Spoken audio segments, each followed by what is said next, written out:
that are such lighting up into the entertainment space. You get? Yesterday we had the big comparison between the two artists, that is Apass and Eddy Kenzo. Naijo was there. I think this guy, because it was a social media verbal word exchange. You get? Yeah. Naijo was there. Finally, Apass and Kenzo, they made peace based on what we saw on internet, especially on their official platforms. Yeah, Apass posted paying some gratitude and respect to Apass as well. Apass as well credited. Yeah. My producer, if at all, you can show the people that amazing tweet, you know. Okay, because at first Apass said, besides all the drama you're seeing on X, I think Eddy Kenzo has done a great job as an artist leader. Many Ugandan artists are going to benefit from the copyright law amendment. Newcomers and seasoned ones, congratulations to all Ugandan artists. That is Apass. Despite bidibi yabaddewo simanya Apass mugezi naye kyeka mugagga abamu Apass knows yakitutemu no Eddy Kenzo adula because abamu bagamba Eddy Kenzo si mugezi naye ate Eddy Kenzo muki mugagga kandi Apass nagamba obugagga siki sente. But later on I think he's trying to acknowledge the work Eddy Kenzo is trying to do.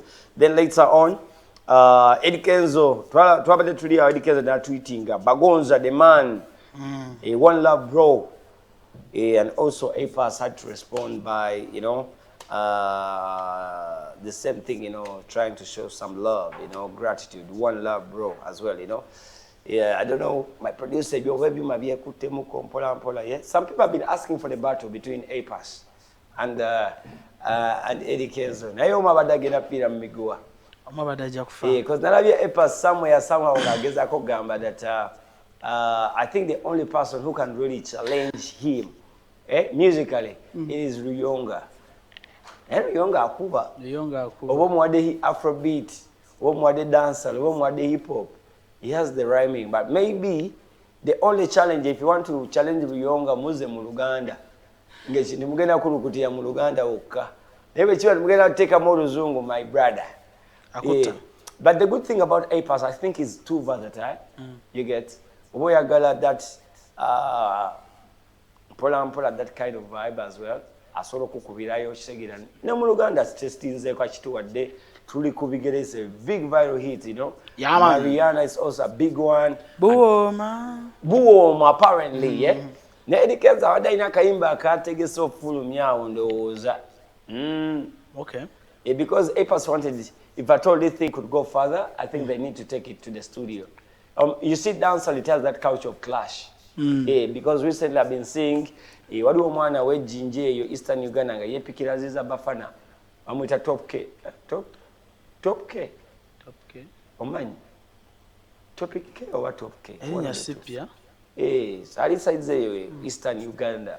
So yabadde yepikira bafana, and I think yes, he may be a big artist that other side, you get, because at the end of the day, Bafana is a nationwide established star. Yeah, man. Yeah, basically, so I know kutira migua. So ne Apass chemo. So that is the situation up in there. So, and there was a way too much chekutemuko. Also, Joshua Baraka as well is busy trying to push.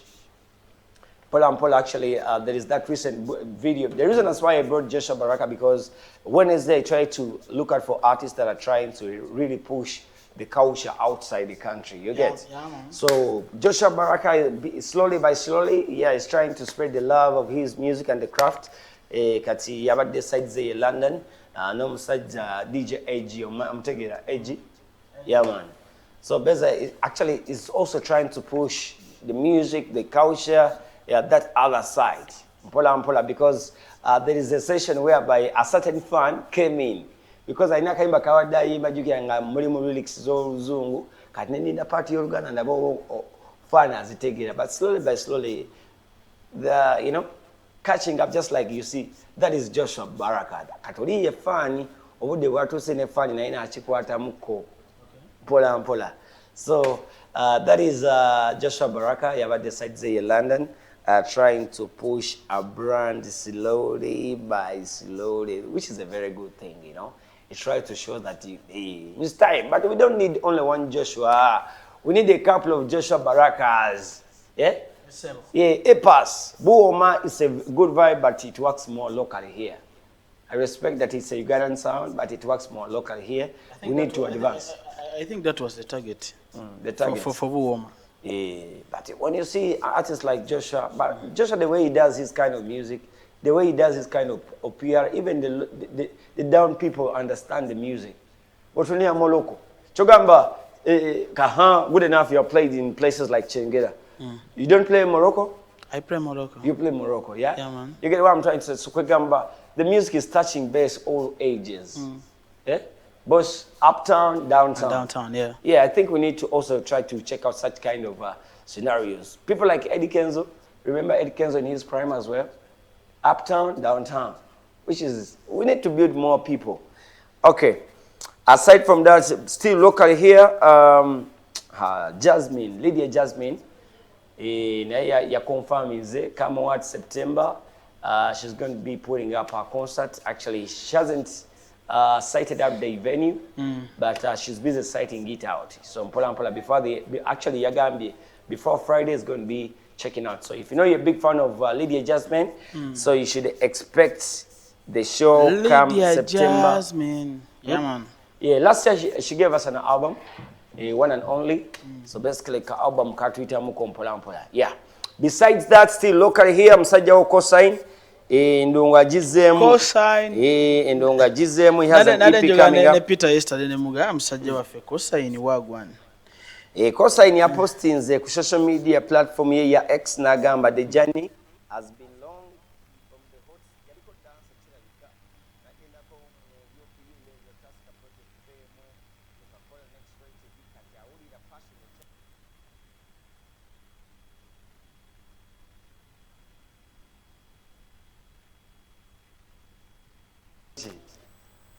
yali awiranga ina business Kampala wabi yali atunda byali legit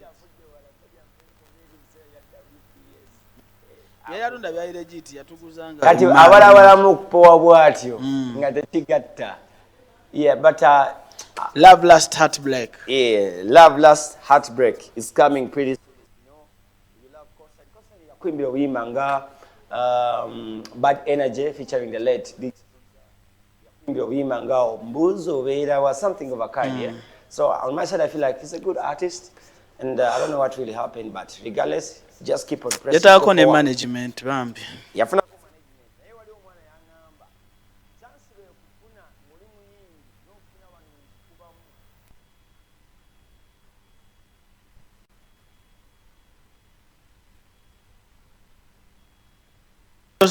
banjozamu sente. Trust me, sometimes oyinza otomera because bayinza okuteeka ku level gyetasobola kwewanirira. Gyetasobola kwewanirira, then later on you can't even sustain that brand independently. Yeah, man. Yes, because ate ng'ennaku zino mu ndongo mwe bali bangi. Ono mwana jukira, you are not there. There's an artist that I hosted here. She has a brand new song with Ricky Man. Shim. Okay. Yeah, basically she went through such kind of challenge. She was signed by a certain management. Then later on, yali ali mu heartbreak, moreover ng'akyali muto. Yandasandinga endongo emutamye ng'agenze mu retirement. Aside from that, actually, still locally here, over to Ambuke Muko. GNL Zamba. And kat Forbes ya fulmiza. Katsoke teke yaka Forbes kanaka Jay-Z. Forbes, you know, Forbes yakolo kunonyereza about the entertainment industry and yasingo vugaga bichi recently, yeah. So according to Forbes, Jay-Z is the world's wealthiest musician with an estimated net worth of 2.8 billion US dollar. US dollar. Bilioni bili n'emitwalo 8. Kati GNL Zamba n'avaayo oyagirabye. GNL Zamba yagambye eki. Hip hop runs the world, which is okay. and Zamba always reminds the planets. The richest ragamuffin barely makes 50 million mark. The biggest ragamuffin. Yeah, but I think it's the reason. It's the reason people like Vybz Kartel they have come out actually to change the dancehall space. Yeah, because recently, but dancehall artists actually when you dancehall, you talk about the Caribbean. That is Jamaica. Yeah. Recently, the top actually now did I call the most before the release of the Vybz Kartel. About that single funa sende nyingi mu dancehall space like internationally, but they bambukia kumtwala asatu mweta ne $1. Ashitege. And who is that? According to the research, bali bagamba Mavado. You get? Okay. But Mavado were alkaline, you know. Asatu mweta ne $1. Babuju Banton, yeah? You get? Way back. But when Vybz Kartel came out and then he understood the value. Yeah. So apparently, the moment he steps outside the Caribbean, $1.5. Yeah. Chovola wa musajja awandika ekiwandiiko. Chovola yawandika. Meta was surprised to see Vybz Kartel, you know, yeah. Someone bringing him to Africa. It has to be a big company. Sometimes the government is because $1.5 million. Eh? So almost $1 billion in that turn plus to bring an artist. Sente z'aba bloggers zonna. Sente z'aba bloggers zonna. Steke muyimbi omu. Sente za circle number, federation number. Steke muyimbi omu. Steke muyimbi. Njuki akano muyimbi agamba ajira kap. Ajja tukube essaawa 2. But the good thing about Vybz Kartel, when Vybz Kartel announces the concert, he doesn't come alone. He has people. Don't be surprised about Zene Skillibang. Ati seba kwezo sente era ino tuongerako ebintu bingi. Zo sente nyingi. Sente nyingi. Basically, if you've been following the dancehall space, whenever he goes anywhere to perform, you see the likes of Sincere, you see the likes of Skillibang, and other artists. You get what I'm trying to say. Sente nyingi. So, it's a big move. It's like booking Chameleon and you see Wizzo Manizo as well. You see Palazzo. Wizzo Manizo along. You book Wizzo Manizo, you see Chameleon along. Yeah, man. Also, internationally, Davido. Davido actually yasazeewo kudda kutaka since man yagambye ensajju kubye. So basically right now the focus aina album jali mu piling up. So according to Davido, he feels like his thick studio album he will be rooted in African sound. Kugamba sound gwagenda kubanga azaako. Basically the focus is going to be more about Africa. Yeah, so he has been so much compromised with the world sound. So, but basically, his next album, the focus is going to keep it Africa. That is Davido, apparently. And also, Asake and Burna Boy, recently they parted ways, you get? But according to Asake Agambi, Mnange Olamide just got Olamide regardless of the situation because the contract, he bought the contract. That is Asake. Asake is the one who introduced Asake to the rest of the world. I'm signing and I'm taking a record label here. So apparently, Asake is an independent artist. The contract ended as well, you know. But he says that Olamide Bado.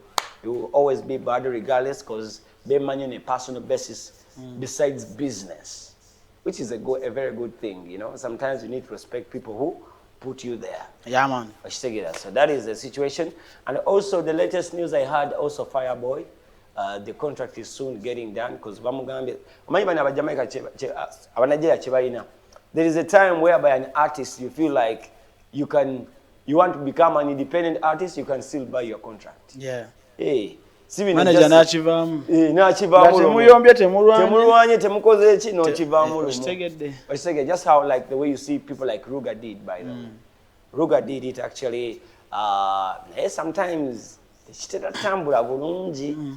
Because sometimes when you're dealing with a record label, it gives you a full package, publicity. Because when you see music wa Ruga. Kimu kiba ku silver plate. Wetundi akati music wa Ruga.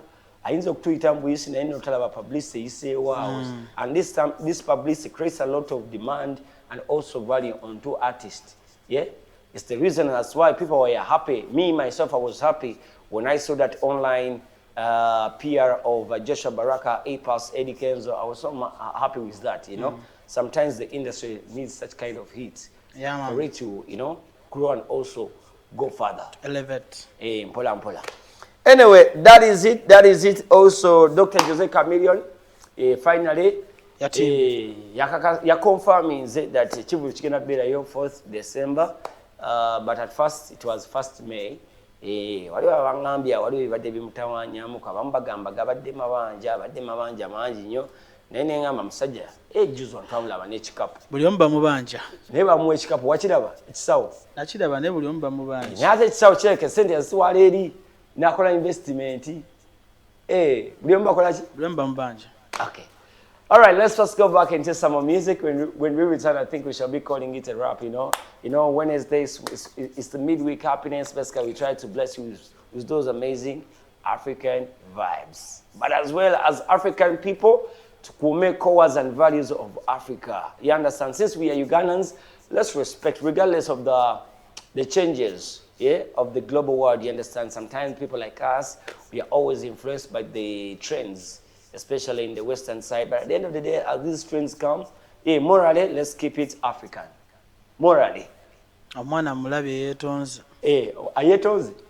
Ono gwoyogeddeko omulenzi. Ekifaananyi ekyo bannange producer, abantu tukibalageeko bakirabye. Omulenzi gwe badde ogamba. Waliwo omulenzi abantu bamulabe. Omulabe bamugaa weetonde. Bamugambye yeetonde. Kamera. Yasoose kwegaana. Yagambye, biri nabikola simanya years ago, like 5 years ago. Ate biri ebyalabikira simanya trying to do whatever they were doing. That wasn't me. Ne bamugamba okukakasa teyali ggwe. Nagonda. Namugamba weetonde, baziza okunywa bamugee weetonde. Saba kunsonyiwa. Namugamba weetonde ng'ofukamidde. Naye waliwo omwana yayimba akayimba bagamba kyosiga kyokola ki? Kyokungula. Kyosiga kyokungula. Bamwita Bad Sparks akayimba bakayita One Love. Kali musajja bamwita Mukalakaasa. Abadde alangirira banne. Kati balangirira ye. But finally, sometimes what you reap is what you sow. So, but this time around, I feel like another video jenenga bamubuza kati omuvubuka ono gwali naye yaliwa simanyi. Aliwa. Oyo guy.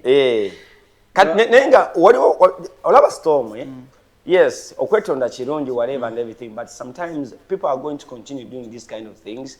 After all, they know bajagenda wa minister Balamu betonde and Chigwe. Abamuga yetondera abamukutte. Eri timu gye wagala bagise bata timu gye bagambe gye wagala muteeka yamunoonyeza nedda wano yerese yaze nanko 10 bamuwadde invite bamugamba eri timu ebadde munoonya naye ng'abuze okitegeera naye nga yadde temunoonya kuba ne kuyidi era baalimu nga balina nko 10. Anyway, because Uncle Balama inawa asemye n'agamba speak up for those who cannot speak for themselves, for the right to allow speak up for those who cannot speak for themselves, for all the rights for all who are destitute, something like that. But still, honorable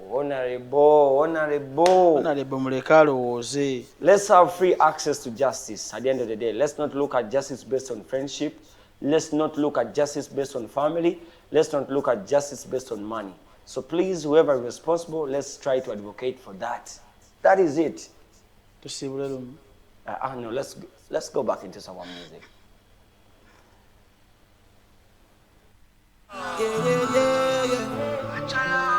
Find out there, so.